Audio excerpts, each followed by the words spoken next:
I'm constantly looking for ways of increasing the production values of my vlogs, particularly the ones where I'm out and about riding my bike. And this in turn has led me in search of the perfect camera.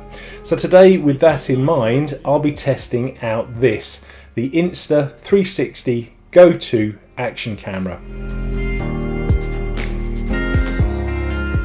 This is probably the world's smallest action camera. It comes complete with a case that acts as a charger, a remote control and a cool little tripod, but when it's out of the case it only weighs 26 grams and it's absolutely tiny. If you know anything about Insta360 as a brand, you'll know that they specialise in these 360-degree all-round cameras, but this isn't one of those. This is more like a regular action camera, and unlike a lot of other action cameras, this one doesn't shoot 4K. Its maximum resolution is only 1440, which is just a little bit better than regular HD. Even though it doesn't shoot 4K, it still has some pretty great modes. So it will shoot regular video, it will shoot pro video, it will shoot HDR video, it will do hyperlapse, time-lapse, slow-mo and photo modes. In my opinion, this camera has two really outstanding features when you're filming. The first one is the flow state stabilization, which gives you super smooth shots. And the second one is the horizon leveling feature. So no matter how you hold the camera, no matter what angle it's at, it will always give you a perfectly level shot, so no more wonky horizons. Outside of the case, the camera is waterproof up to about 3 meters and it will give you about a 20-minute runtime. But like I say, the case is also a charger, so when you use it in the case you can extend the run times a little more. The case also conveniently has a little 1/4 screw underneath, so you can mount it to all kinds of camera mounts. The camera has an internal memory of 29 gigabytes. Unfortunately, it doesn't have any external SD card slot, so you can't extend that, but depending on the mode you use, that should be enough to give you around about 40 minutes of filming time. The camera and the case are both magnetic, so you can mount the camera outside the case to pretty much any ferrous material, so for instance a lamp post. Complete in the box, there's also 3 further mounts. There's the Pendant Mount, there's what I'm going to call the Cap Mount, and there's also what I'm going to call the Pivot Mount. Because this camera is so small and it's so light and can be mounted pretty much anywhere, the sort of shots that you can get are only limited by your imagination. The Pendant Mount is pretty straightforward. You put it around your neck underneath your clothes, and then the Insta360 Go2 attaches to the front.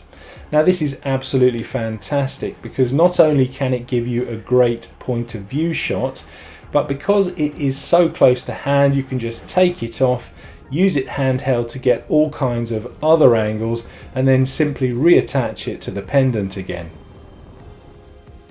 The cap mount is designed to fit onto the peak of all sorts of caps, so baseball caps, or in my case a cycling cap.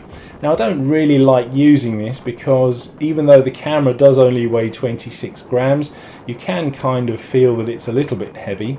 Plus when you turn your head the camera also turns, but with the way I like to use it is with a couple of zip ties, and that way you can place it pretty much anywhere on your bike. The pivot mount has a reusable sticky base and is designed to be used on any flat surface, but flat surfaces are very few and far between on a bike, so again I like to use this with a zip tie.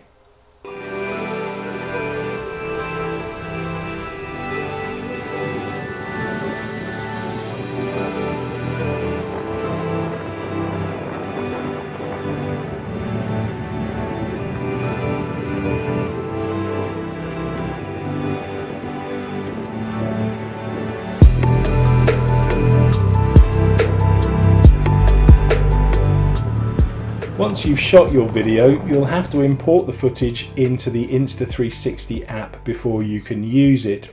And once it's in there, one of the first things you'll probably want to do is choose your aspect ratio. I just leave mine as 16:9 as that's what I shoot all of my ride vlogs on.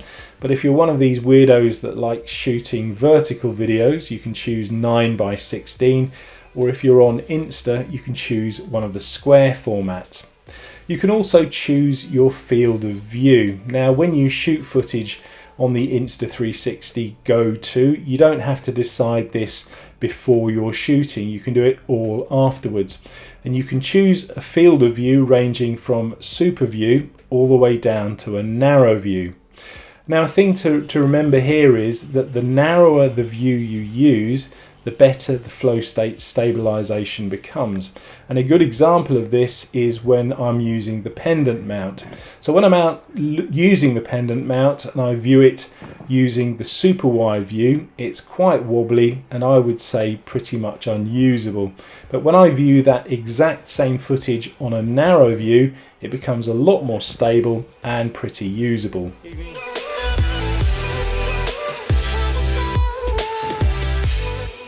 Unfortunately, no camera is perfect as yet, and as you would imagine, the Insta360 Go2 has a couple of minor little cons to it.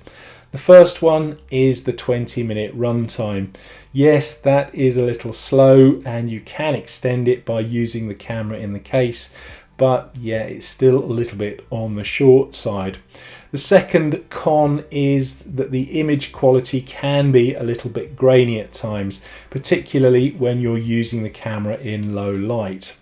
On the plus side though, the camera is small, it's light, it can be mounted pretty much anywhere.